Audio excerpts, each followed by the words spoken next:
네, 안녕하세요, 선생님. 어, 네, 저는 이화여자대학교 01학번 이고요.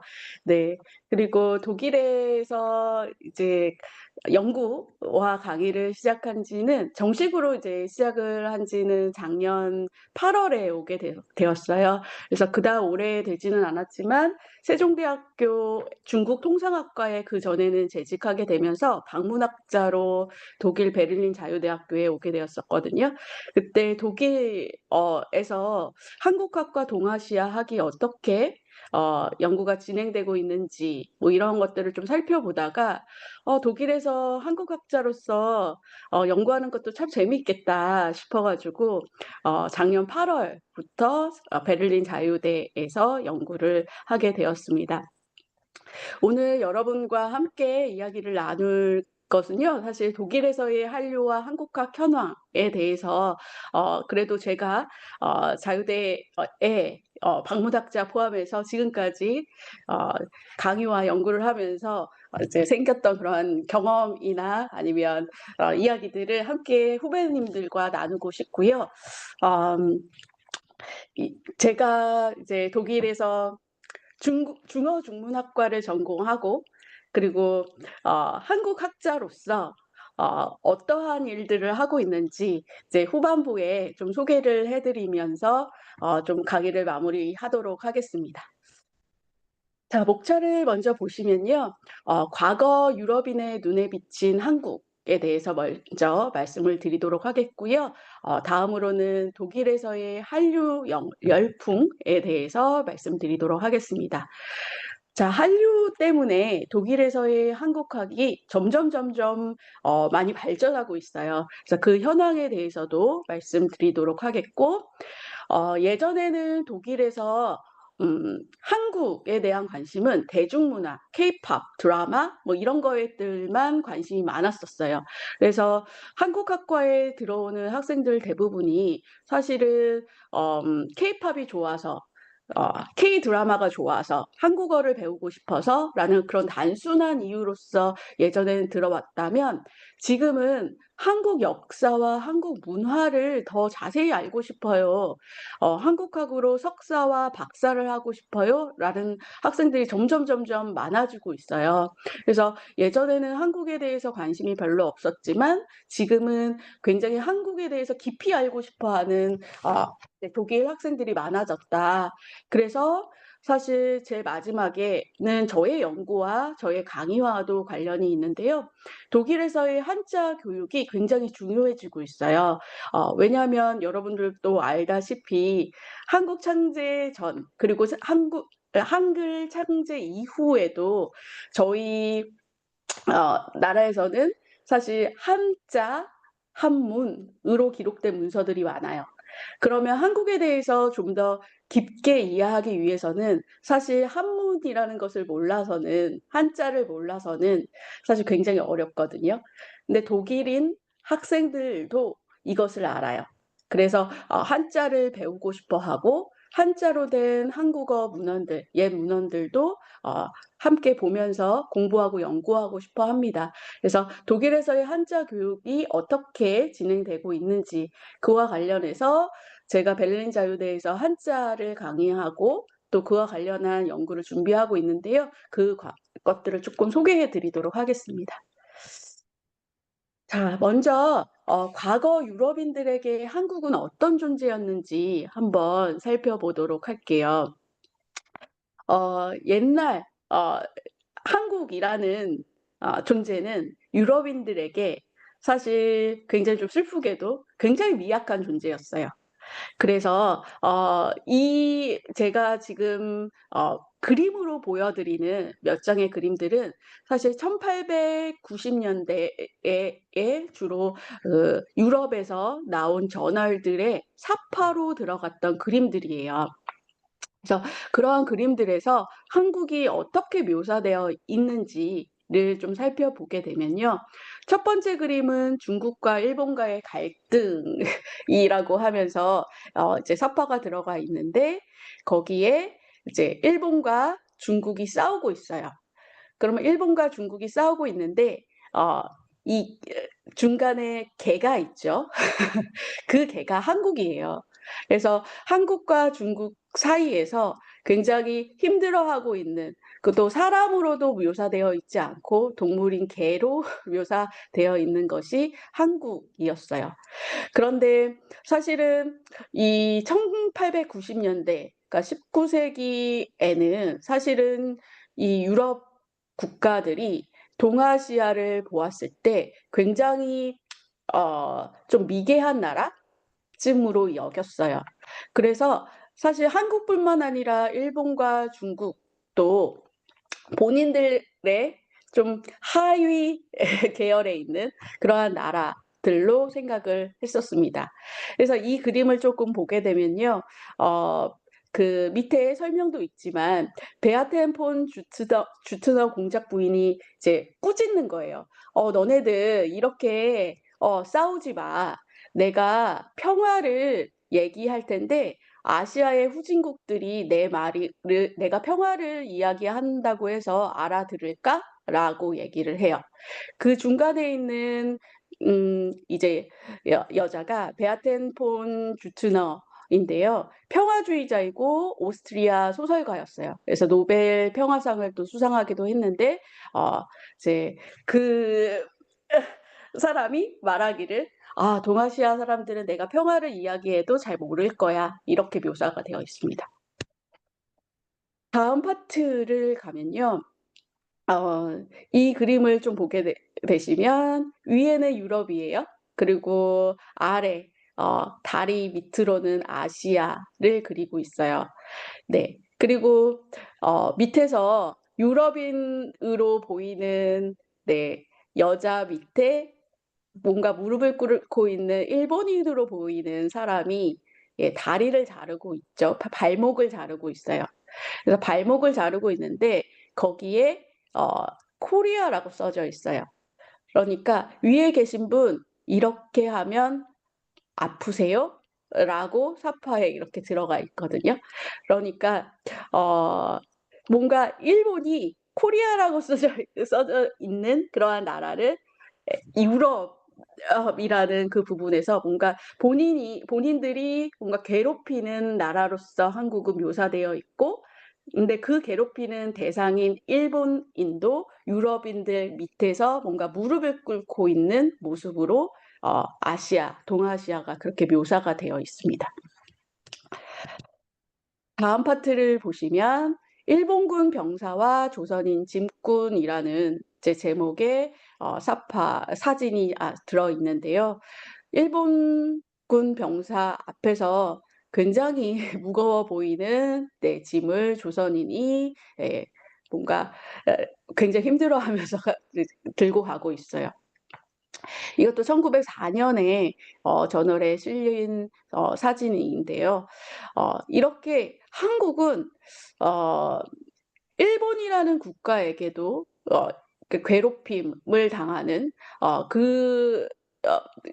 그랬던 거죠. 그런데 그 일본이라는 국가도 본인들의 국가에 비해서는 굉장히 야만적이고 그리고 좀 열등한 국가라고 유럽인들은 많이 생각했었습니다. 그래서 이거 역시 코레아의 카이저라는 카이저 폰 코레아라고 되어 있는데요. 한국의 왕이라고 제목이 되어 있어요. 그런데 제목의 부제에 아시아의 병자라고 적혀 있어요. 그래서 어 늘 한국은 유럽인들에게 사실은 관심을 많이 못 받았던 것은 사실이에요. 이 시기에도 관심을 못 받았지만 관심을 받더라도 그 이미지 자체는 굉장히 약한 국가, 항상 일본과 중국 사이에서 괴롭힘을 당하는 국가, 이런 정도의 이미지로 유럽인들은 생각을 했었습니다. 그래서 여러분들이 이 그림을 보셔서 조금 이제 느끼셨겠지만 19 세기야 20 세기 초 요 정도의 한국이라는 것은 사실 일본과 중국 사이에 끼어서 그러한 위험함도 제대로 인지하지 못하는 좀 미개한 국가, 로서 어 유럽인들은 대한민국을 생각을 했었습니다. 그런데 이렇게 이제 동아시아학 연구를 의 역사를 쪼끔 보면요. 사실 이것은 제가 아마 여러분들 미리 드린 곳에 없는 아마 슬라이드일 텐데, 그냥 대략적으로 한번 한국뿐만 아니라 중국학이랑 일본학 연구는 어떻게 되었는지를 좀 소개해 드리고 싶어서 이제 제가 좀 추가를 한 장 한 슬라이드 내용이거든요. 그래서 같이 보시면 사실은 16 세기 이전, 그러니까 16 세기 15 세기 말부터 한 16 세기 초 정도까지 이제 중국에 대한 관심이 유럽에서 이제 생기게 돼요.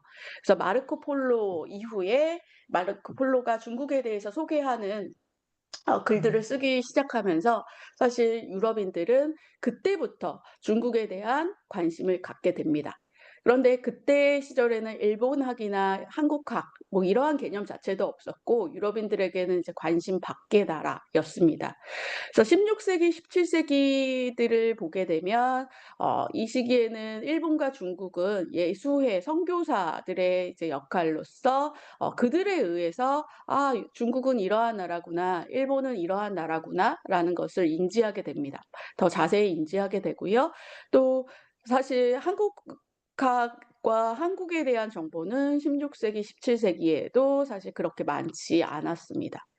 17 세기, 18 세기에 가게 되면 이제 점점 중국은 뭐 유교, 그리고 중국의 정치 제도에 관심을 갖기 시작하면서, 사실은 17 세기, 18 세기부터는 이제 중국학이 쪼끔 더 전문적으로 유럽인들에게 중국학이라는 학문 분야로서 딥하게 들어가게 되죠. 그리고 일본학은 17 세기, 18 세기는 사실 일본의 폐쇄 쇄국 정치로 인해서 유럽과의 교류가 굉장히 제한이 되었었어요. 그런데 네덜란드만이 일본과 교류하는 나라였는데, 네덜란드와 일본이 교류했던 이유는 뭐 여러분들도 많이 아시다시피 어 다른 나라들은 자꾸 그전과 같이 예수회를 선교하려고 했어요. 그런데 이제 일본은 "아, 그런 것들 싫어."라고 하면서 이제 막았었는데, 네덜란드는 "아, 우리는 그러한 선교 활동 같은 거 하지 않을 거야."라고 이제 얘기를 하게 되죠. 그래서 네덜란드만 그래. 그러면 네덜란드 너희랑만 교류를 할 거야."라고 해서 모든 무역이나 아니면 뭐 지식 교류 이런 것들도 17 세기, 18 세기 같은 경우에서는 일본화이 발전했던 게 사실 네덜란드 를 통해서 유럽에서는 많이 전해졌습니다. 제한적 교류가 이루어졌었던 거죠. 네, 19 세기에 가게 되면 이제 드디어 이제 한국에 대한 언급이 나오기 시작해요. 근데 여러분들이 좀 보셨다시피 어 언급은 되었지만 좋은 이미지는 아니에요. 굉장히 나약한 존재. 예. 일본과 중국의 사이에 껴있는 그러한 나약한 존재로서 한국을 그냥 인지하게 됩니다. 그에 비해서 중국학이나 일본학에 대해서는 이제 동아시아학이라는 이제 개념이 생기면서 점점 이제 유럽인들도 중국과 일본에는 관심이 많아지는 시기가 19 세기입니다. 자, 20 세기 초를 이제 쪼끔 보시게 되면 어 이때도 동아시아의 이제 학문을 연구하기 시작하는데, 제가 빨간색으로 표기를 좀 해 놨는데 서구 우월주의적 분석이 확대돼요. 네.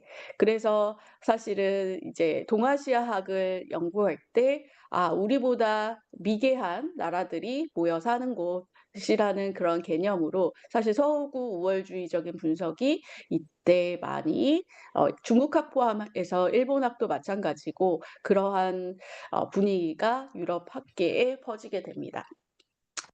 한국학도 이 시기에서는 뭐 독립운동 관련 뭐 연구 등등등등 해서 이제 소개되고는 하지만, 굉장히 한국학 연구의 체계는 미약한 편이었습니다.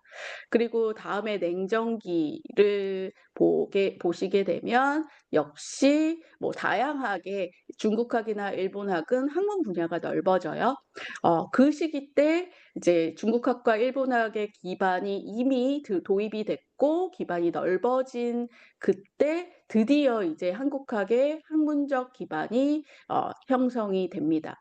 즉 한국학 연구는 유럽에서 굉장히 역사가 짧아요. 그래서 굉장히 역사가 짧기 때문에 지금 어떻게 되면 이제 막 부흥기 이지만 아직까지도 한국학 연구를 하기에는 어 좀 많이 미약하다 라는 것. 왜냐하면 한국학과가 개설된 대학교가 6 개인데요. 어 중국학이나 일본학에 비해서는 굉장히 적은 숫자예요. 예를 들면 중국학 같은 경우에서는 한 30개 정도의 대학에서 중국학 관련 전공이 개설되어 있거든요. 근데 지금 현재는 한국학 전공으로서 이제 독립되는 게 또는 어떤 학부에서 독립된 전공을 가져서 운영하고 있는 학교는 독일 전체에서 6 개밖에 되지는 않습니다. 자, 그 이후에 뭐 이제 굉장히 연구들이 한 중국학, 일본학을 포함해서 한국학 연구도 이제 대중문화 등 뭐 사회과학적인 연구 등등등등 해서 동아시아 연구는 여전히 계속해서 많이 진행되고 있어요. 많이 진행되고 있지만 제가 빨간색으로 표기했듯이 서구 우월주의적인 분석은 여전히 잔재합니다. 자, 그래서 보시면 이제 19 세기부터 유럽에서 동아시아 내한 연구가 좀 더 굉장히 딥하게 체계적인 연구가 시작이 되었다고 보시면 되겠고, 중국과 일본은 주요 연구 대상으로 빠르게 자리를 잡았습니다. 이 시기 많은 대학에서 중국학과, 일본학과가 많이 생겨나기 시작했는데 이때는 한국은 뭐 중국의 주변부로 인식이 되어서 학문적 관심이 전혀 없었을 때입니다. 네. 그래서 20 세기 초에 주요 독일 대학에서는 뭐 중국학과 일본학 교수직이 이제 설립이 됐는데 한국학은 뭐 전혀 교수직이 설립되어 있지 않았습니다. 자, 그러면 한국학은 언제부터 유럽에 이렇게 제도화로 자리 잡게 되었는지를 보게 되면 사실 이 한국학은 어 북한 연구부터 이 유럽에서 시작이 되었어요. 그래서 왜냐하면 이제 한국학이라는 학문 체계를 체계화한 이제 유럽이 서유럽이 아니라 동유럽이었거든요. 그래서 왜 그랬냐면 사실 이 동유럽 국가들이 사회주의 국가들이 이제 1950 년대에 북한과 일찍 외교 관계를 수립하게 돼요. 그래서 서로 학문적 교류들을 많이 하게 되면서 이 사회주의 국가였던 소련, 뭐 동독, 체코, 폴란드 이러한 나라들에서 이제 한국학 연구가 북한과의 관계를 이제 하게 되면서 이제 발전하게 됩니다. 그래서 체코슬로비아가 1953 년에 한국과 교육을 좀 체계화하려는 노력이 보이고요. 그다음에 뭐 독일에서는 동독, 서독이 아닌 동독에서 북한과의 교류를 해요. 그래서 서로 교수들도 파견을 하고 학생 교류도 하고 김일성 대학과 이제 같이 교류를 많이 하게 됩니다. 그리고 폴란드 역시도 동유럽 국가에 속하는데요. 한국과 교육 체계를 이 정도부터 1950 년대부터 이제 서서히 이제 제도화하게 됩니다. 이렇게 말씀드렸듯이 동유럽 국가에서 북한과의 뭐 긴밀한 이제 학술 교류 또는 정치 교류를 위해서 음 이제 이 한국학이라는 학문을 다루기 시작했어요.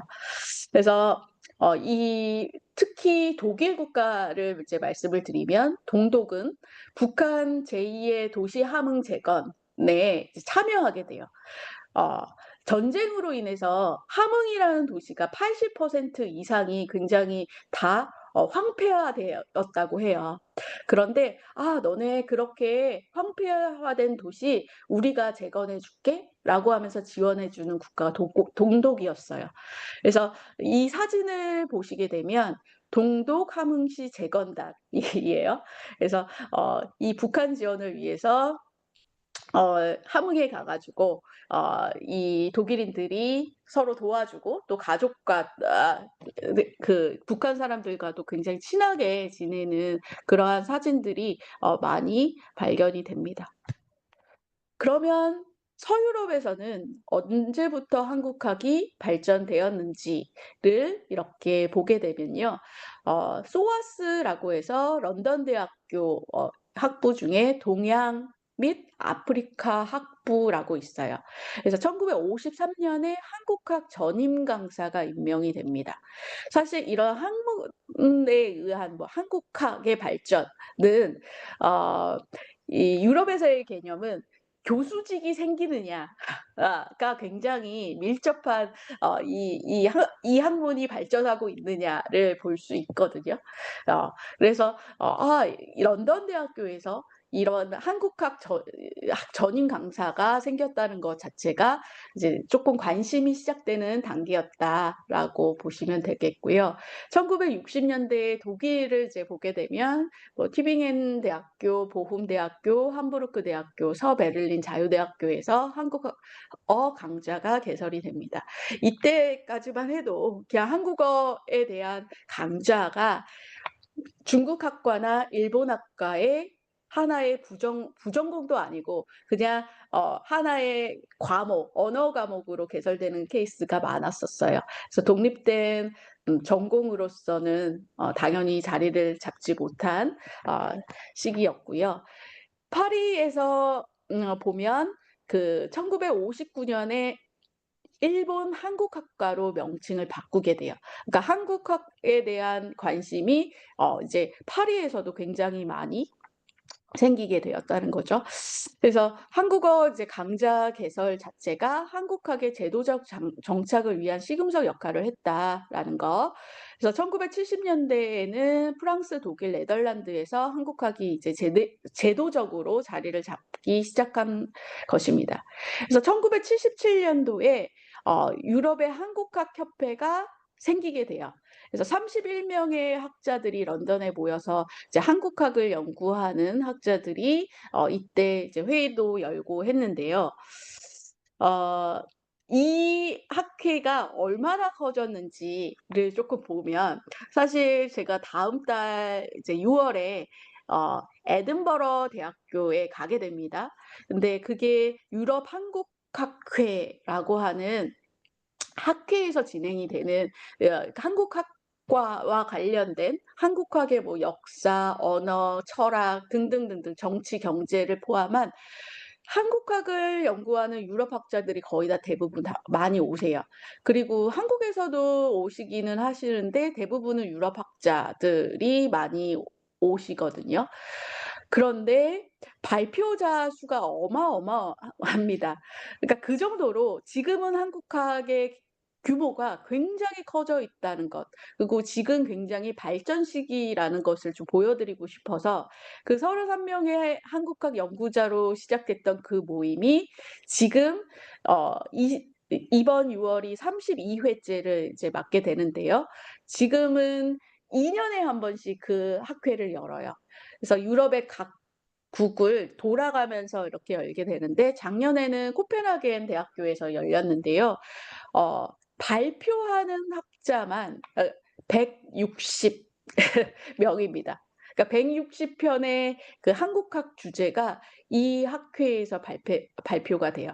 그래서 금, 토, 일 보통 2 박 3일 동안 3 일간의 발표 일정에 160 개의 논문이 발표가 돼서 섹션이 이제 굉장히 세분화되고 그 섹션에서 이 다양한 발표들이 진행되고 있습니다. 역시 이번 에든버러 대학교에서 프로그램이 어떻게 되어 있는지를 지금 보니까 170여 편의 발표가 진행이 됩니다. 즉 유럽에서의 한국학이 지금은 굉장히 많이 발전되어 있고 관심 갖는 학자들도 많다는 것을 이것만 보고도 알 수 있겠죠. 시작은 굉장히 늦었지만 지금 어떻게 보면 굉장히 발전하고 있는 초기 단계입니다. 말씀드렸듯이 한국학과가 설치된 대학은 독일에서 6개 정도예요. 그래서 베를린 자유대학교, 보훔대학교, 튜빙겐 대학교에서는 이 한국학과가 독립학과로서 존재하게 됩니다. 그래서 어 그런데 이제 나머지 이 세 학교, 함부르크 대학교, 프랑크푸르트 괴테 대학교, 본 대학교, 여기는 이제 중국학 또는 이제 일본학과 내에 한국학 전공이라고 또 이제 따로 만들었어요.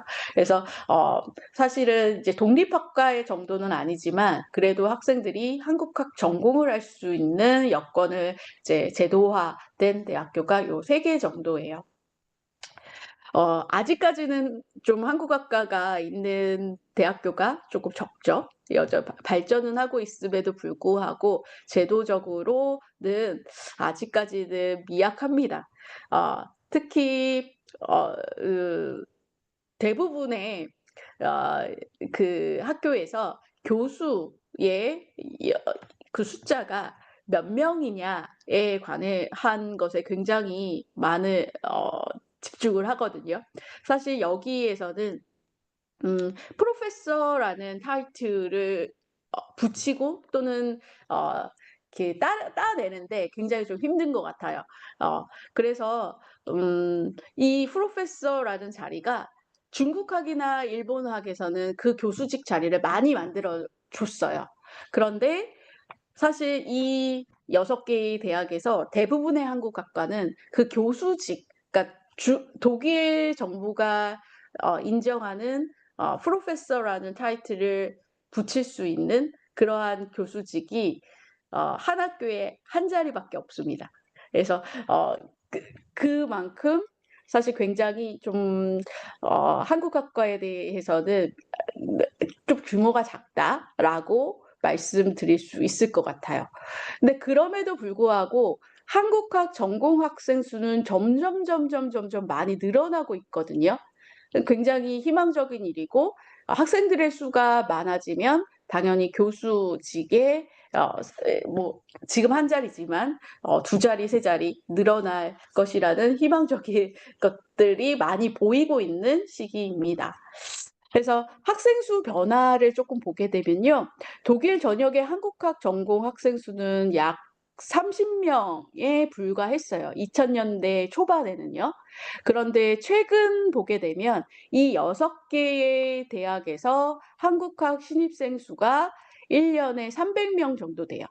제가 재직하고 있는 베를린 자유대도 1 년에 50 명의 한국학 전공 학생들이 들어오거든요. 웬만해서의 그 한국의 대학의 언 언어 어문학과에서 신입생 수보다 많은 수가 독일에서 한국학을 하겠다고 독일 학생들이 많이 들어오고 있어요. 그래서 점점 학과가 커지고 있어요. 그래서 이 규모를 조금 수치로서 좀 보게 되면요.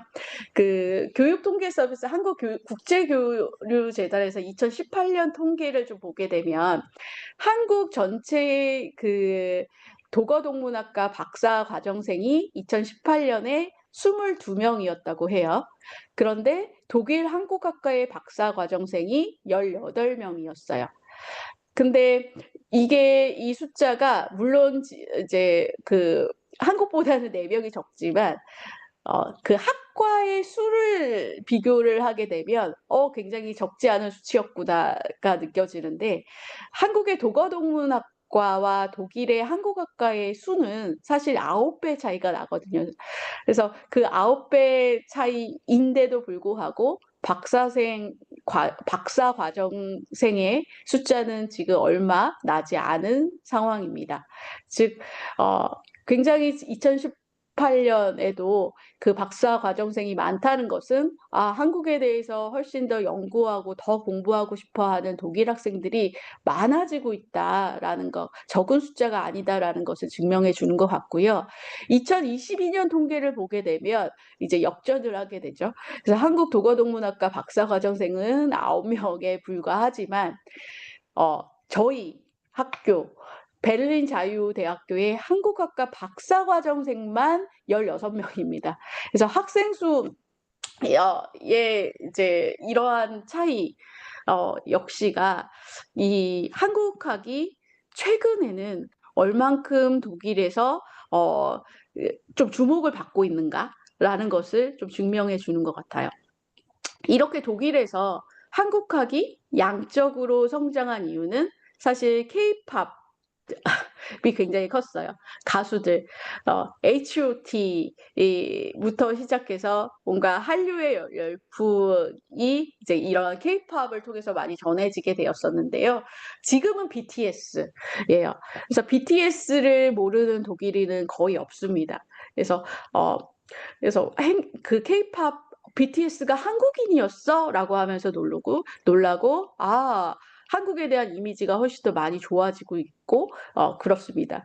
그래서 사실 케이팝 가수들이 그러한 이제 외교 활동을 하고 있는 셈이라고 생각을 하는데요. 드라마, 영화, 게임, 웹툰 이러한 문화 콘텐츠들이 여기 독일 젊은이들이 참 많이 좋아해요. 제가 보지 않았던 드라마도 독일 학생들이 다 넷플릭스를 통해서 지금 현재 다 보고 있거든요. 그래서 저한테 이 드라마 봤어요?라고 물으면 저는 못 봤는데 정말 최신의 드라마까지 독일 학생들이 지금 현재 보고 있습니다. 그래서 이러한 한국 콘텐츠를 통해서 한국을 점점 알고 싶어하고 또 알게 되는 경우가 많아요. 그래서 한국 학과에 이제 진학한 학생들을 보게 되면 사실 시작은 여전히 케이팝이나 드라마예요. 예.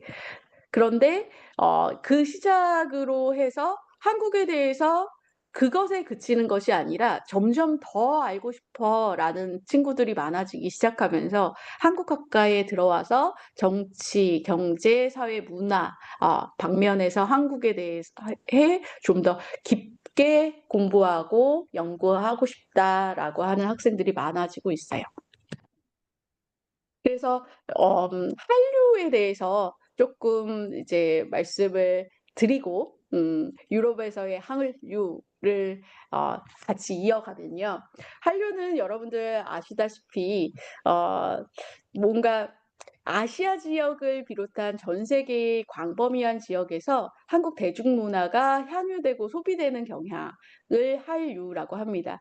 사실 1997년도에 한국 드라마 이제 사랑이 뭐길래 가 중국에서 히트를 치게 되면서 중국 언론이 코리안 웨이브 한류를 이제 보도를 한 게 시발점이었죠. 그래서 지금 2021년도에는 옥스포드 영어 사전에 한류 그리고 코리안 웨이브라는 이 두 단어가 수록될 정도로 하나의 보캐브러리로 이제 인정받게 되는 그러한 단어입니다. 그래서 이 한류라는 것은 사실 이제 노무현 정부 때부터 이 한류의 그러니까 문화산업 정책 비전으로서 한류를 본격적인 그 아젠다로 설정을 하고 한류 확산에 굉장히 힘썼거든요. 그래서 이제 등급 자체를 심화 지역, 그리고 확산 지역, 잠재 지역 요렇게 구분을 하게 돼요. 그래서 그 이제 일본, 중국은 그리고 베트남, 홍콩 굉장히 한류 초기에 인기가 많았던 한국의 수용을 적극적으로 했던 나라들이죠. 그래서 그러한 심화 지역에서의 맞춤형 이제 문화 이제 보급 전략을 사실 노무현 정부 때부터 시작을 해왔습니다. 그리고 확산 지역으로는 대만, 태국, 말레이시아, 인도네시아 가 이제 구분이 되었었고요. 잠재 지역으로서는 중남미, 중동, 중앙아시아, 러시아 정도였죠. 그래서 이명박 정부 때도 한류를 통한 이미지 제고에 역점을 뒀고요. 그리고 박근혜 정부 역시도 이 한류를 지속해서 한류를 이용해서 그 한국의 소프트 파워로서 이제 보급을 하기 위해서 많은 노력을 했어요. 그래서 유럽의 한류 열풍은 2010년도대 초부터 본격화가 됐다고 보시면 돼요. 그래서 2011년 5월에 그 SM 타운 파리 콘서트가 열렸었는데 입장권을 이제 판매한 지 15분 만에 매진이 됐어요. 예. 그리고 이 표를 사지 못한 그 프랑스 젊은이들이 이제 그 앞에서 막 농성을 하게 돼요. "아 우리도 들어가고 싶다." 막 이렇게 농성까지 이제 하는 일들이 벌어지게 되면서 5월에 열렸던 파리 콘서트가 6월에 또 다시 공연을 하게 되는 그러한 열풍을 이제 보여주게 됩니다. 그래서 문재인 정부 때는 2020년도 신한류 진흥 정책을 추진하게 돼요.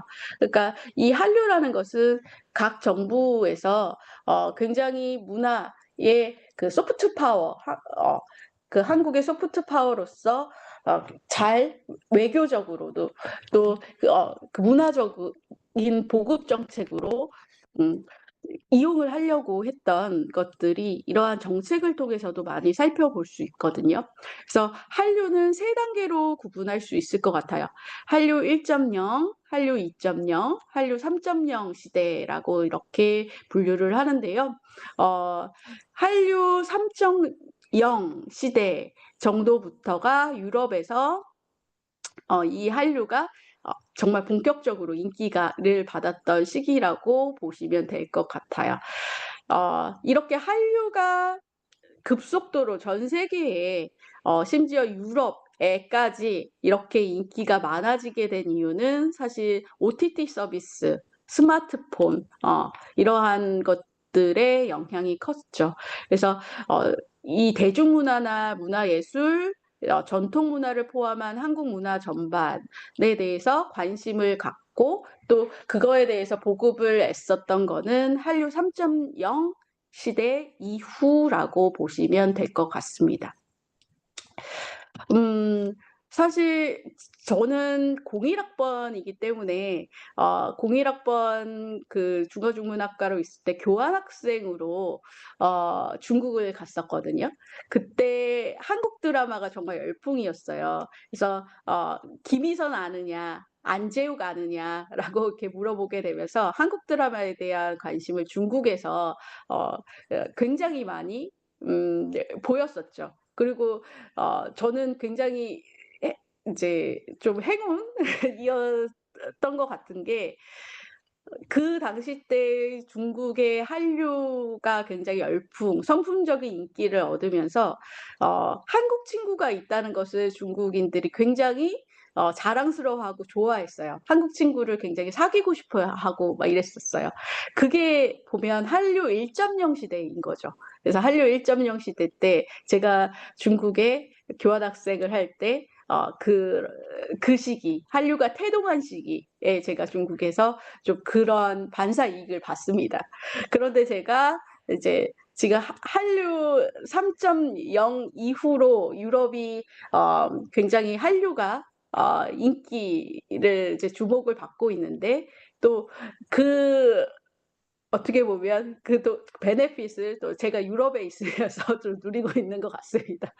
예. 그래서 지금은 한류 3.0 시대에 이제 도입을 했고요.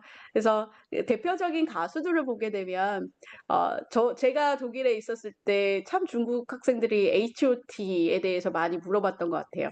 그래서 제가 잠깐 한국에 오게 되면 H.O.T 사진들을 사 가지고 중국 친구들한테 줬던 기억이 나거든요. 그래서 H.O.T나 보아 그리고 겨울연가, 배용준, 대장금 막 이런 시대가 한류 1.0 시대라면 한류 2.0은 소녀시대, 빅뱅, 슈퍼주니어, 2NE1 이러한 이제 가수들이 한류 2.0 시대입니다. 지금 한류 3.0은 BTS, 블랙핑크, 뉴진스죠. 그래서 뭐 오징어 게임도 굉장히 유럽에서 대히트를 치고 있고요. 음 네. 블랙핑크가 유럽에서 굉장히, 굉장히 인기가 많아요. BTS급으로 많아요. 그래서 어 비 블랙핑크 콘서트 표는 정말 구하기도 어렵고 표값도 콘서트 표값도 어마무시한데요. 정말, 정말 비싼데 여기 대학생들이 돈을 모아서 그 비싼 표를 사고 콘서트에 가서 한국 가수들의 노래를 즐깁니다. 그래서 유럽은 케이팝, K 콘텐츠가 굉장히 지금 부흥기다 라고 말씀드릴 수 있을 것 같아요. 그래서 말씀드렸듯이 이제 한류 3.0 시대의 대중문화가 전 세계적으로 유럽을 포함해서 전 세계적으로 퍼졌다라는 거고요. 지금은 실한류 전략으로 해서 2020 년대에 어 이제 신한류의 전략은 뭐냐면 대중문화뿐만 아니라 한국 문화, 한국 전통에 대해서도 알리자라는 컨셉으로 이제 그러한 전략, 신한류 정책을 이제 펴게 됩니다. 역시 대상 국가는 전 세계이고 소비자는 세계 시민입니다. 제가 유학을 중국에서 했을 때는 정말 아시아가 에만 한류가 퍼졌고 소비자층은 소수 마니아층만이었거든요. 그런데 지금 유럽에 나와 보니까 정말 전 세계인이 BTS를 알고 한국 음식을 좋아하고 또 한국 문화 역사에 관심이 많아요. 예. 그래서 그러한 변화를 저희가 정말 대중문화의 보급뿐만 아니라 한국의 전통 문화를 제대로 알리는 그러한 것에도 힘써야겠다는 생각을 타지에 있는 타국에 있는 외국인 한국인 학자로서 많이 하게 되는 요즘인 것 같아요. 그래서 한류에 대해서 콘텐츠 조사를 이제 유럽 안에서 전 세계 대상으로 보게 되면요. 일단은 이게 뭐 100점 만점에 로 선호도 조사를 한 표라고 해요.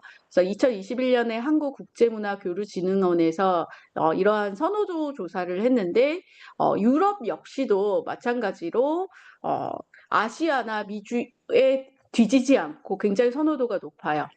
근데 역시나 이 케이팝이 그 선호도 조사에서는 점수가 굉장히 높다는 것을 알 수 있고요. 그리고 드라마를 보게 되면 아시아는 60.1 근데 유럽은 36.1 밖에 되지는 않죠. 그러니까 젊은이들은 드라마를 참 좋아해요. 대학생들이 드라마 너무 좋아하고 제가 말씀드렸듯이 저보다 드라마를 더 봐요. 하지만 네.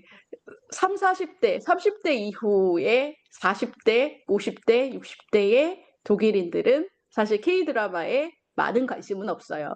아직까지는요. 그래서 음 젊은 층에서의 드라마 그리고 젊은 층에서의 케이팝 그러니까 젊은 층에서의 소비가 위주로 K 이 한류가 진행되고 있다라는 것을 사실 저희가 아직까지는 인정해야 되는 부분이기도 하고요. 어 보시면 그건 있는 것 같아요.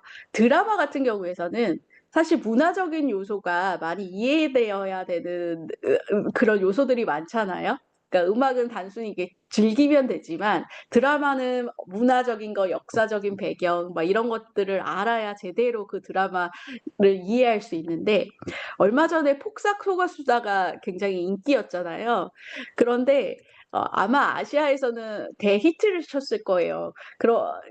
그런데 유럽에서는 예 폭삭 속았수다를 압니다. 왜냐하면 인기가 있다는 걸 알기 때문에 이 젊은 층들은 뭐 "어디에서 인기래. 한국에서 이게 너무 인기래. 우리도 보자."라고 해서 보거든요. 그런데 그런 폭삭 속았수다와 같은 콘텐츠는 이 유럽인 학생들이 이해하기가 참 힘든 거예요. 그래서 어 "야 너무 재밌지 않아?" 저는 너무너무 재밌게 봤거든요.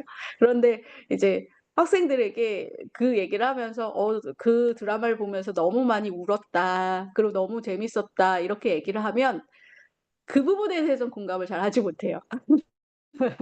그러니까 많은 문화적인 그 뭐 요소들이 들어가는 이제 드라마들 같은 경우에서는 아직까지는 뭐 예 그 유럽인들에게 아무리 한국을 좋아하는 학생들일지라도 참 공감을 얻지는 못하는 그런 부분들이 있어서 저 36.1%가 아무래도 그러한 데에서 좀 그 점수가 낮은 게 그렇지 않을까 싶어요. 케이팝은 60.1 이지만 네. 네. 네. 보게 되면 이런 조사도 있더라고요. "한국에 대해서 생각해 본다면 가장 떠오르는 것은 무엇입니까?"라고 하면 이 유럽 사람들은 사실은 한국 음식이에요.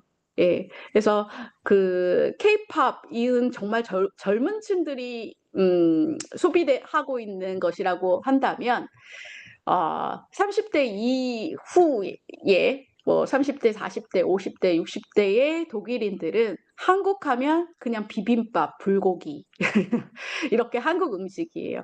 그래서 젊은 층들의 이제 소비자층이 늘어나다 보니까 한국 식당도 베를린에 굉장히 많거든요. 그러니까 그 많이 생기는 그 베를린 한국 식당에 가서 먹어 보니까 정말 맛있는 거예요. 그래서 그렇게 중장년층도 한국 음식에 관심이 많아지기 시작했고 김치 같은 소비가 굉장히 많아져요.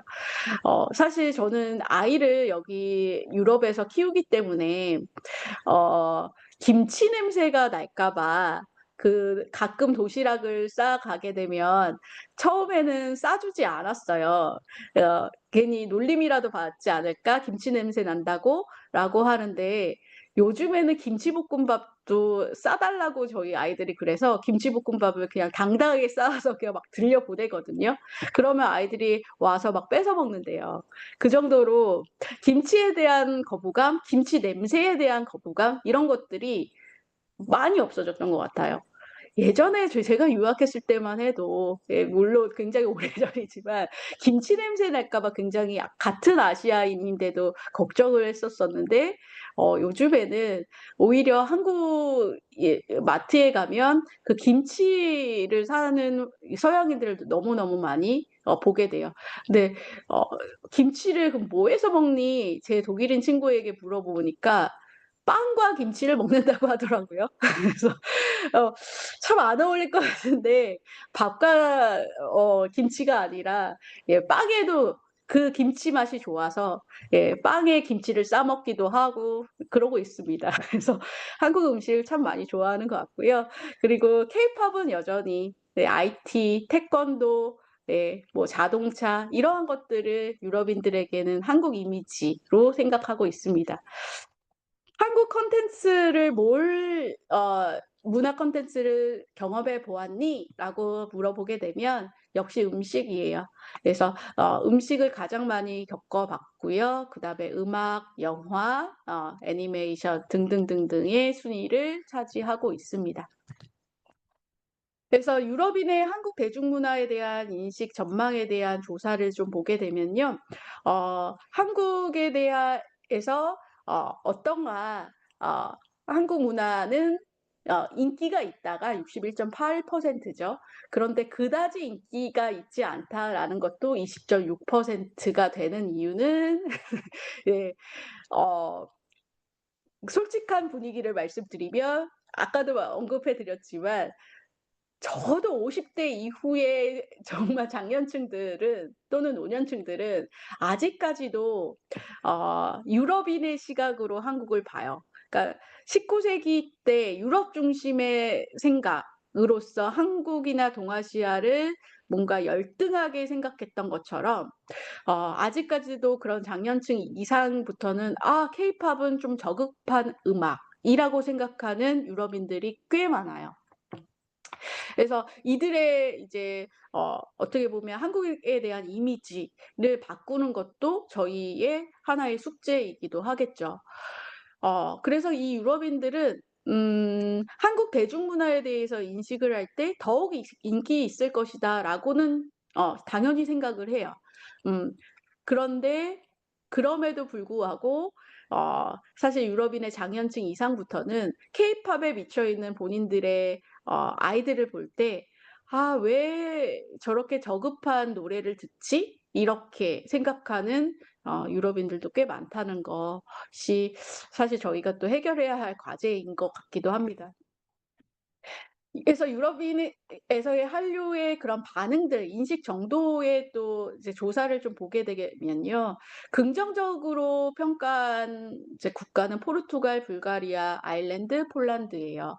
그런데 독일은 3 단계 중립적인데 약간은 부정적에 가깝죠.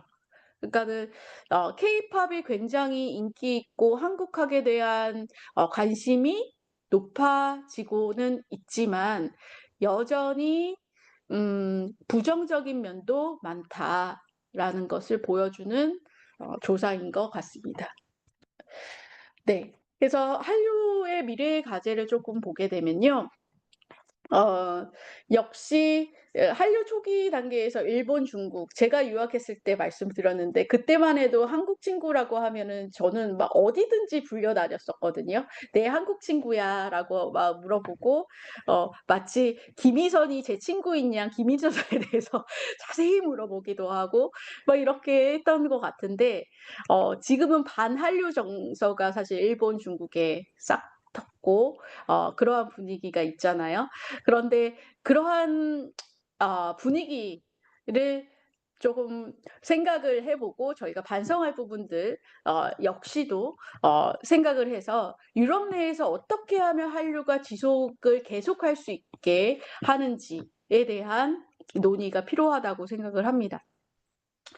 지금은 이제 한류가 어떻게 매화 단계이기 때문에 이것을 바탕으로 해서 어떻게 지속 가능한 발전을 할 수 있을지를 고민을 좀 더 해 봐야 될 것 같고요. 한국 학과는 커지고 있습니다. 학생 수 증가가 하고 있다는 거는 아까 수치를 통해서도 우리가 많이 보는데 말씀드렸듯이 "한국학 전공 개설 대학 수는 여전히 부족한 수준이다."라는 거. 인데 한국학과에 대한 관심이 이렇게 증가되는 만큼 한국학과의 규모와 한국학과 개설 학교를 좀 늘리기 위한 노력도 내부적으로 많이 진행하고 있습니다. 그리고 세 번째를 보시면 독일 싱크탱크에서 일할 한국 전문가 양성이 필요하다라는 건데요. 대부분 한국학을 연구하는 전문가들이 중국이나 일본을 연구하는 전문가들이 많아요. 그래서 그들의 관점으로 한국을 이해하고 또 해석하기 때문에 많은 오해와 또 여전히 잘못된 정보를 이 유럽인들에게 전달하고 있습니다. 그래서 이렇게 한국 전문가가 굉장히 많이 필요한 실정이다라는 거예요. 그래서 독일에서의 동아시아학 관련 이제 인식을 조금 보게 되면요. 독일 역사 교과서에서 동아시아에 대한 서술 특징을 보면 비민주성, 위험성, 오만함 정도의 이미지로 묘사되어 있는 부분도 굉장히 많아요. 그래서 어 사실 이러한 이미지를 저희가 많이 바꿔야 되겠다라는 것이고 역시 한국과 일본은 유럽인들에게 중국을 다루면서 간략하게 부수적으로 서술되는 하나의 일부의 국가임에 불과한 것 같습니다. 그러니까 대중문화는 굉장히 인기이지만 이러한 학문적인 아카데믹한 분야에서는 여전히 어 초보적인 단계에 머물러 있습니다. 뭐 기사들을 보게 되면요. 한국은 중국의 속국 논란 등등 예 훔볼트 이러한 전시 훔볼트 포럼이라고 독일 베를린에 어 이제 박물관 겸 미술관이 있어요. 그런데 여기 이 훔볼트 포럼의 아시아 미술관 전시관을 가게 되면 사실 조금 화가 나요. 왜냐하면 한국의 전시 공간이 따로 마련되어 있어요. 한국 전시 공간이 마련되어 있어서 너무 기쁜 마음으로 가지요. 그런데 엄 "차라리 없는 게 날 뻔했다." 라고 할 정도로 너무 규모가 작고 형편없는 그러한 유물들이 성의 없이 전시되어 있어요. 예.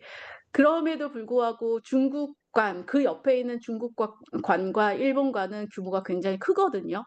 어 그리고 굉장한 자세한 설명과 그리고 거기에서 전시되어 있는 이제 유물들을 보게 되면 굉장히 화려하고 그래요. 그러면 유럽인들은 그러한 유물들을 보면서 한국의 역사 이미지, 과거의 이미지들을 쌓을 텐데 사실 그 공간에 가게 되면 아 참 '이게 왜 이럴까?'라는 생각이 들 정도로 한숨이 나와요. 그래서 저렇게 기사화가 돼서 훔볼트 포럼의 "아시아 미술관 다시 전시해야 된다."라는 것에 기사화가 될 정도로 문제가 좀 많습니다. 그래서 이러한 한국 역사, 한국 문화, 전통 문화에 대한 전시에 대한 관심을 좀 많이 높여야 되고요. 그런데 이렇게 그 공간이 형편없었던 이유가 대부분 중국이나 일본을 전공한 전공자들이 한국을 곁다리로 이렇게 연구한 경우가 많아서 그래요. 그래서 한국은 굉장히 작은 규모로서 전시되어 있어서 문제다라는 거예요. 이제 남은 시간에 이제 빠르게 한문 교육에 대해서 잠깐 말씀을 드리면요. 한문 교육에 대해서는 굉장히 인기를 받고 이제 주목을 받고 있어요. 왜냐하면 '한국어 교육을 위해서 한문이 필요하다.' 라는 생각을 많이 하거든요. 특히 독일은 더 그래요. 독일은 라틴어를 할 줄 알면 굉장히 교양 있는 사람으로 인정을 받아요. 그러니까 옛 라틴어를 알아야 진정한 유럽 문화를 알 수 있다라고 생각하기 때문에 이 유럽인들은 라틴어 공부도 굉장히 열심히 하고 라틴어 교육도 체계적으로 발전을 시키고 있거든요. 그러한 개념으로 이들은 '한국어 교육을 위해서는 한문이 필요해.'라는 생각을 많이 합니다. 사실 미국에서도 이렇게 한문 교육의 중요성을 느끼는 이제 학자들이 있는데 이 독일에서는 점점 더 많이 이 한자 교육이 중요함을 느끼고 있는 게 독일 학계의 분위기 자체가 그래요. 전통을 굉장히 중요시 여기는 그러한 학계의 분위기 때문에 더 한자가 한국어를 배우고 싶어 하는 한류의 열풍에 따라서 대학에서도 이 한자 강의를 많이 이제 열고 있습니다. 이유는 말씀드렸듯이 예전에는 케이팝, 드라마 때문에 한국학과를 전공하고 싶어 했다면 이제 한국학과에 들어오는 학생들은 어 한국 문화, 한국 역사를 공부하고 싶어 하는 학생들이 많아요. 그렇기 때문에 이들을 위한 한자 교육이 많이 지금 중요하고 또 주목을 받고 있는 상황입니다. 네. 그래서 그걸 보게 되면요. 보훔대학교, 베를린 자유대학교 등등 많은 대학교에서 한국학과의 필수 과목으로 한자 수업을 듣게 해요. 굉장히 이거는 한국의 분위기가 좀 다른 것 같아요. 어 한국은 한글 전용 정책으로 인해서 한자 교육을 정말 안 시키고 초등학교 때부터 막 그러한 분위기인데 이들은 한국학이 막 발전하니까 당연히 '한자 한문은 알아야 돼.'라고 하면서 그 규모를 점점 키우고 있거든요. 그래서 한국어 능력을 한자를 알아야 더 빠르게 늘릴 수 있어.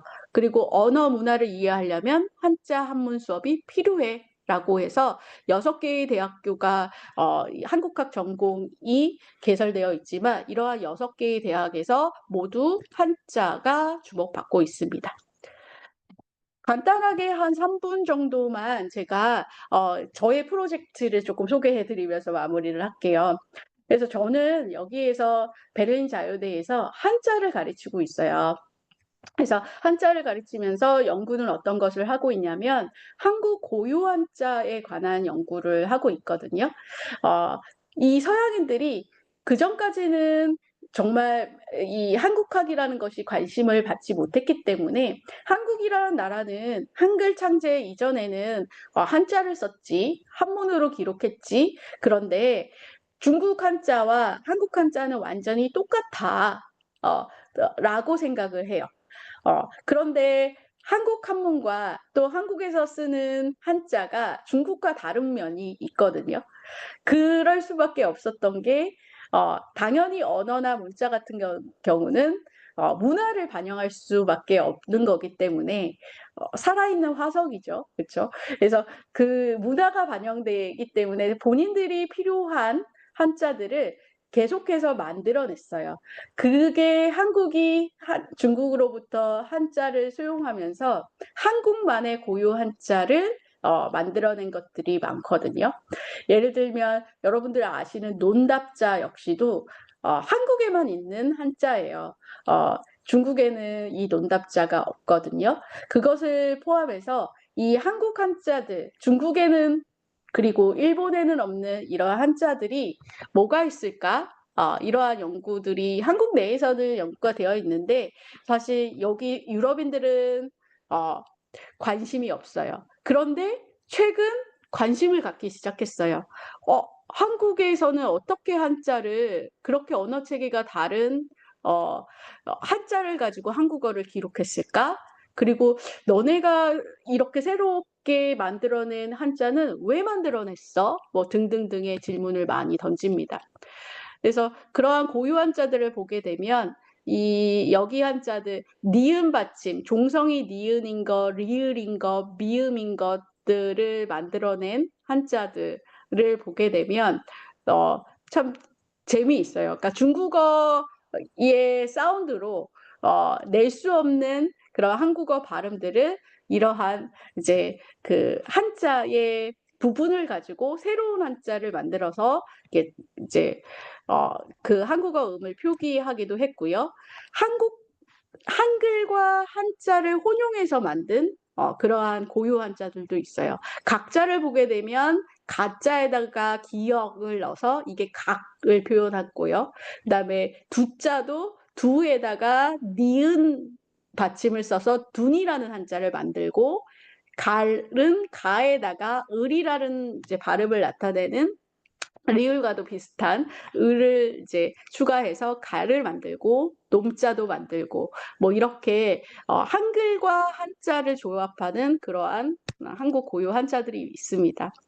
그리고 이러한 고유 한자 말고도 한국 한자와 대만 한자는 자형이 사실 완벽하게 같지 않아요. 그래서 자형이 같은 한자는 69.8%, 똑같이 번체자를 쓰지만 조금의 차이가 있거든요. 근데 그러한 차이 속에서 왜 그랬는지, 문화적 차이, 그리고 역사적 배경, 그리고 정책의 차이 등등을 파악해낼 수 있는 것이죠. 그래서 이 선행 연구의 한계점을 보면 일단은 한국의 라이팅 시스템에 관한 연구가 부족했다. 한국하면 항상 라이팅 시스템에서 한글만이 연구 대상이었다. 그래서 한국 한자에 대한 연구가 필요하다라고 제가 생각이 들어서 여기에서 저는 한국 한자에 대한 프로젝트를 좀 하고 있고요. 한국 고유 한자 연구에 대한 내용은 전무합니다. 그래서 제가 하고 싶은 분야이기도 하고요. 그다음에 세 번째는 한국 한자의 특수성에 대한 연구 부족하다. 번체자를 쓰면 그러니까 중국은 간체자, 대만, 홍콩, 한국은 번체자, 일본은 약자 이렇게 그냥 구분을 해요. 서양학자들은. 그리고 나머지 번체자를 쓰는 곳은 다 똑같다 이렇게 생각하는데 아니야 그렇지 않아 다른 부분이 있어라는 것도 역시 좀 서양인들에게 알려줄 필요가 있다라는 겁니다. 자 마지막 결론을 말씀드리도록 하겠습니다. 한류는 질적인 성장이 필요하다라는 거예요. 대중문화에 대해서 굉장히 지금 주목을 받고 있고 인기도 많지만 한국 대중문화에 대한 부정적인 시각도 굉장히 많아요. 그래서 특히 독일인들의 중장년층 이상은 이 한국 대중문화가 저급한 문화라는 생각을 가지고 또 한국 한국의 역사나 문화를 연구하려고 하는 한국학과에 들어오는 본인들의 자녀를 이해하지 못하는 학생들도 굉장히 그 부모님들도 굉장히 많아요. 그래서 이 유럽에 한국에 대해서 제대로 알릴 필요가 있다라는 것. 그래서 한류를 지속 가능하기 위해서 내실 있는 논의와 제도화가 필요하다라는 겁니다. 그리고 대중문화에 그치는 것이 아니라 한국 전통 문화를 에 관심을 갖도록 좀 그러한 전략들을 많이 세워야 될 것 같고요. 두 번째는 한국학과의 질적 성장입니다. 양적으로는 많이 성장했습니다. 그런데 이러한 이제 이 양적으로 성장한 이 규모에서 어 인재를 잘 길러내야 되겠죠. 그래서 좀 더 깊이 있는 학문을 할 수 있도록 한국의 과거 문헌도 해독할 수 있는 그런 인재 양성, 한자 한문 교육 등이 지금 한국 학과에서 많이 이제 노력하고 있는 부분이기도 합니다. 세 번째는 마찬가지로 한국 전문가가 필요합니다. 한국 전문가가 부족한 건 정말 사실이에요. 그래서 한국에 대한 오해가 생기더라도 이것을 전문가적인 시각으로 뭔가 오해를 풀어주고 할 그러한 인재들이 좀 많이 부족해요. 그래서 이러한 한국 전문가 양성을 좀 더 힘써서 독일 내에 한국 내에 전시가 있더라도 그 내실화를 이루어내도록 저희가 모두 노력해야 될 것 같습니다. 네, 긴 시간 발표 들어주셔서 감사합니다. 예.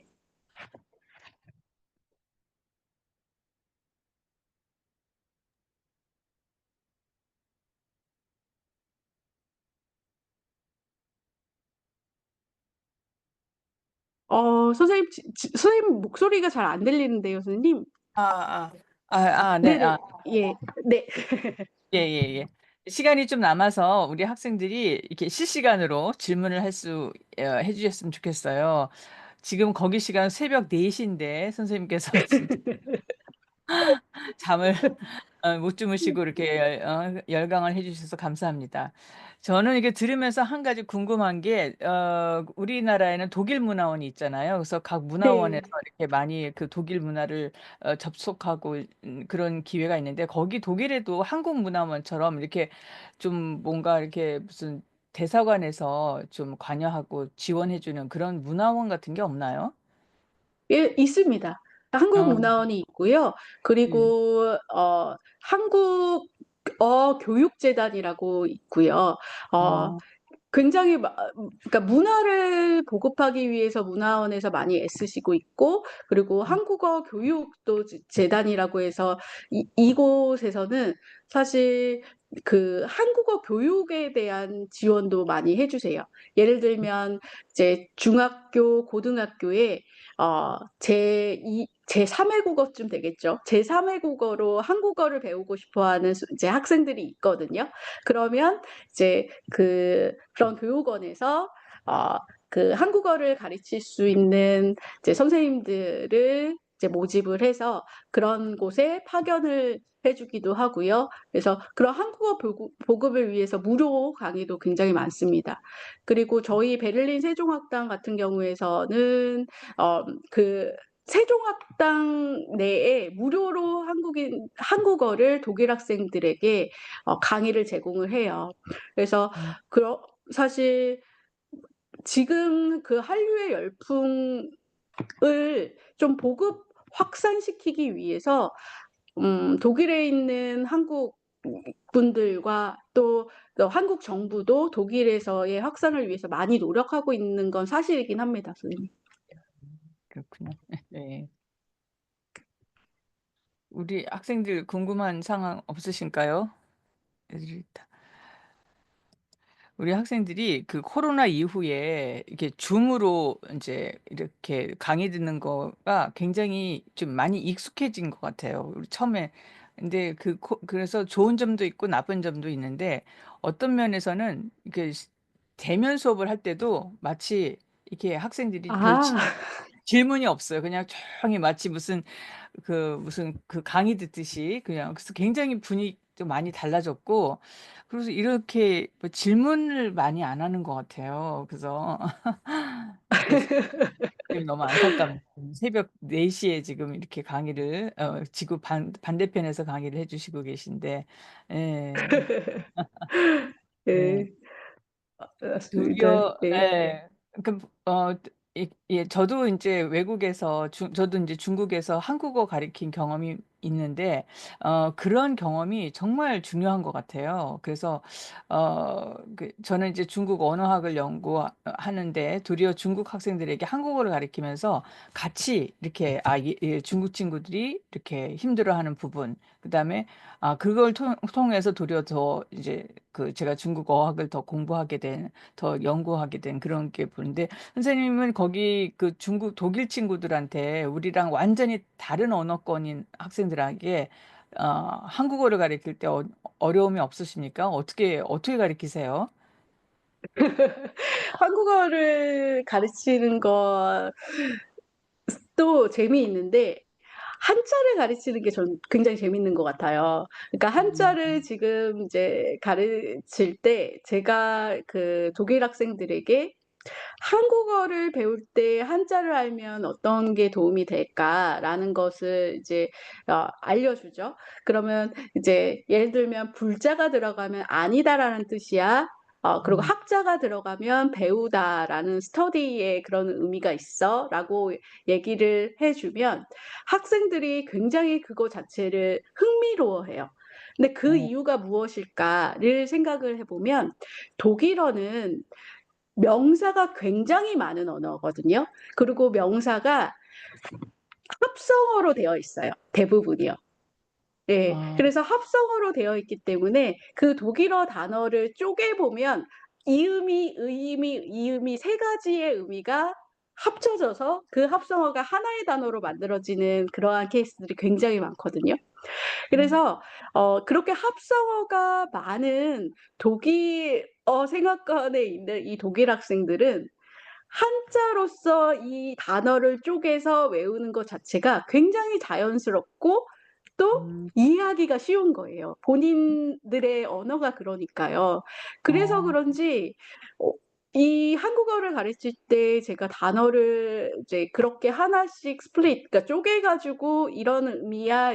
이런 의미야."라고 가르쳐 주면 너무 음. 재밌게 수업을 들어요. 그래서 '그 이유가 무엇일까.'를 그냥 저도 인제 어 언어학자였으니까 음. 그 관점에서 보면 '아 독일에는 그런 합성어가 굉장히 발달되어 있기 때문에 이 어. 한자어의 그런 개념 컨셉도 너무 자연스럽고 더 어 쉽게 받아들이는구나.'를 많이 느끼게 됩니다. 아. 그러니까 한자어 자체가 원래는 인제 단음절 글자 하나에서 이렇게 네. 글자 2개로 되는데, 그 한자어 자체가 그렇게 독일어처럼 그렇게 합성어 구조로 되어 있으니까 도리어 그러한 그 구조로 된 그 한자어를 또 독일 친구들이 굉장히 재밌어하고 하는군요. 예. 근데 사실 네. 예, 우리 한국어 어휘의 70%가 다 한자로 되어 있으니까. 예. 도리어. 맞습니다. 예 맞습니다. 그래서 사실 저는 이제 발표를 준비하면서 약간 더더욱 이 한자의 필요성에 대해서 많이 느끼게 되는데 어 한국 전문가가 굉장히 부족하잖아요. 어 그러니까 정말 여기에서 한국학 연구가 어 근대 이후에 많이 집중되어 있어요. 음. 근대 이전에 연구를 하는 독일인 학자, 한국에 대해서 연구하는 학자들을 보게 되면 사실 한자 한문을 여태까지는 교육받지 못했기 때문에 그거 음. 자체를 어 이제 시도조차 못하는 그러한 실정인 것 같아요. 그래서 음. 향후 이 대중문화의 인기에만 그칠 것이 아니라 한국의 전통 문화를 또는 한국의 역사를 잘못된 그런 유럽 중심적인 시각을 좀 고쳐내는 데 어 음. 좀 필요한 독일인 학과 전공 학생들을 키워내기 위해서는 이러한 한자나 한문 교육이 굉장히 좀 절실하지 않을까라는 생각을 하게 됩니다, 선생님. 네. 예. 그 제가 한 말씀만 좀 더 드리고 싶은 것은, 그러니까 저도 이제 중국 언어학을 하는데, 우리 한국 사람들은 우리가 무엇을 정말 대단한 것을 가지고 있는 걸 모르는 것 같아요. 이게 어렸을 음. 때 식민지 사관에 쩔어가지고 우리가 늘 우리 조상들이 뭐 다 이렇게 업적이 별로 없고 그 일본의 식민지에 이제 살았고 하기 때문에 굉장히 이렇게 우리가 얼마나 대단한 민족이라는 걸 모르는 것 같아요. 그러니까 저는 음. 조선 시기 때 이렇게 같은 시기에 그 명나라나 청나라 때 학자들의 그 성과를 보면은 우리 조선의 학자들은 굉장한 이, 이 업적이 그러니까 굉장히 뛰어나요. 그러니까 굉장히 창의적이라고나 할까요? 음. 그러니까 그런 점, 우리는 뭔가 DNA를, 제가 늘 말씀드리자면은, 그러니까 한국 사람들은 어떤 컨벤션보다는 이노베이션에 굉장히 강한, 네. 인벤션보다는 이노베이션에 강한 그런 민족인 것 같아요. 그래서 예전부터 중국의 문화를 우리가 적극적으로 수용해 왔지만은 또 그대로 모방한 것이 아니라 항상 이렇게 이노베이션, 새롭게 창조해내는 그런 능력이 뛰어난 것 같아요. 근데 이제 음. 그것이 근대 시기에 우리가 좀 서양 문명과 부딪히면서 그걸 못 받아들였지만은, 이렇게 그러니까 충분히 우리가 그런 점을 스스로 우리가 정말 대단한 민족이구라는 어떤 자부심을 좀 갖고, 그리고 우리의 네. 문화를 이렇게 좀 전파를 하고 이렇게 했으면 좋겠어요. 그래서 항상 음. 요즘은 안 그렇지만은, 그래도 우리 젊은 세대들은 그래도 그런 점이 없지만, 우리 이렇게 아직도 이렇게 뭔가 이렇게 역사책도 그렇고 항상 이렇게 쩔어 있는 식민지 안에 쩔어 있어서 우리가 스스로 얼마나 대단하다는 걸 모르는 음. 게 음. 아닌가 하는 생각이 들어요. 어쨌든 선생님 그 한류의 최전방에서 예, 예, 활약을 앞으로 계속 큰 활약을 하시기를 제가 기대하고 이렇게 지켜보겠습니다. 예, 예, 예. 네네. 오늘 별 시간이 다 된 것 같아서요. 그럼 오늘 여기까지 이렇게 하도록 하겠습니다. 우리 김선우 학생, 뭐 질문 없어요? 아, 저 질문은 아니고, 네. 그 한국 고유 한자 이게 너무 신기했어서 새롭게 어, 알게 된 내용이라, 음, 네, 되게 신기해서 알게 돼서 네, 감사했습니다. 그렇죠. 예. 그러니까 우리가 정말 대단한 걸 모른다니까. 한국 한자, 예, 예, 맞습니다. 예, 그러면 음. 오늘 여기까지 하도록 하겠습니다. 선생님 고맙습니다. 감사합니다. 네, 선생님 감사합니다. 네, 고맙습니다.